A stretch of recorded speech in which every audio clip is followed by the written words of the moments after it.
Some tariff talks, more tariff talks. Oh my gosh, I'm not a fan of tariffs, but here we go. So we do have the Guardian talks about news at a glance. President will be very nice to China and Musk to step back from Doge. Let's see. Do I have the updated article here? U.S. president says tariffs on imported goods will come down from 140% rate, but insists we're doing fine with China. Still talking as the businessman. You have the article up there, love, or I can just continue?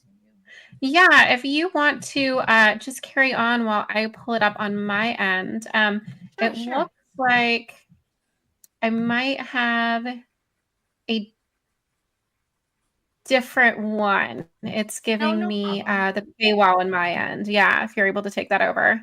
No problem. All right. So Donald Trump said during a White House news conference that high tariffs on goods from China will come down substantially, but it won't go to zero. Trump's remarks were in response to earlier comments on Tuesday by Treasury Secretary Scott Bessent, who said that the high tariffs were unsustainable and that he expects a de-escalation in the trade war between the world's two largest economies. Trump placed import taxes of 145% on China, which has countered with 125% tariffs on U.S. goods. Trump has placed tariffs on several dozen countries, causing the stock market to stumble and interest rates to increase on U.S. debt as investors worry about slower economic growth and higher inflationary pressures. Okay, so I do actually have that. For some reason, The Guardian is coming up with two separate titles, which is interesting because when I was catching up on the context, it's the same exact context. So the U.S. president said on Tuesday he would be very nice to China and not play hardball with the Chinese president Xi Jinping.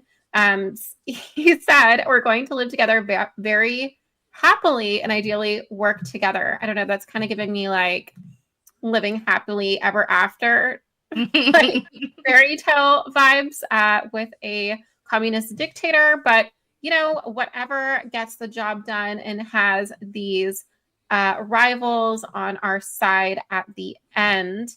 It looks like meanwhile Tesla chief executive Elon Musk said that he would start pulling back his role from the Department of Government Efficiency, DOGE, from May, as the company reported a massive dip in profits amid backlash against his White House role. But, you know, to talk a little bit about Musk really quickly, it does look like originally, wasn't he only supposed to really get his goals done within the first like 180 days of the Trump presidency? Yeah, well, to just right off the bat, they had a expiration date on Doge, and I believe it was something like July of 2026. So it was always ended. It was always meant to have an end date, you know, kind of like when everything got back in order. It wasn't going to be like a continuance of like, you know, smash and pass kind of thing. Like, oh my God, on smash what's not working and pass on to the next thing. So like, this is kind of like a radical approach to it because of all of the government corruption and spending that we've uncovered. So, you know, I guess that's why they had like an end date on it. Okay. But yeah, with the tariffs, I saw a press conference and Trump, you know, in Trump form, you know, the way that he talks. He says in 2024, Trump talk, says in 2024, we were losing $5 billion a day. And that has been brought down to a very low number. This is what I mean when I say Trump talk. I mean, you know, the details of it, but he said he brought that down. Saying we're getting 25% from the automobile industry, 25% for steel, 25% for aluminum, and we're getting the baseline of 10%. And he said we were also losing $2 trillion in trade as far as opportunities. He highlights that this is a transition period, which is, you know, stuff that we've kind of talked about here, is that it's not going to be something like if you change over from one way of making money and bringing in revenue to a different kind, of course, there's going to be some kind of transition period. You think of like a wheel going one way and then having to go the other way. It takes a second for it to kind of get its speed back.